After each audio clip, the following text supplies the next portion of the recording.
And we're back to learning JavaScript. Let me show you how you can delete elements from a map, or even all the elements. Here we have 5, so 5 entries, 5 keys with values. And if I wanted to get rid of one, I use the name of our map, fruits, and then I add .delete, and inside I have to define what I want to delete. You have to use the name of the key, let's say oranges. And now we only have 4 elements because oranges with the value 24 was deleted. Let us delete another one, maybe 15 peers.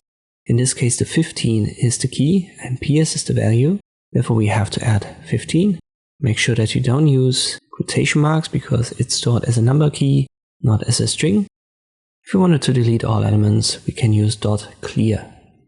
So .clear is the method that deletes all, in our case 5 keys with values from our map.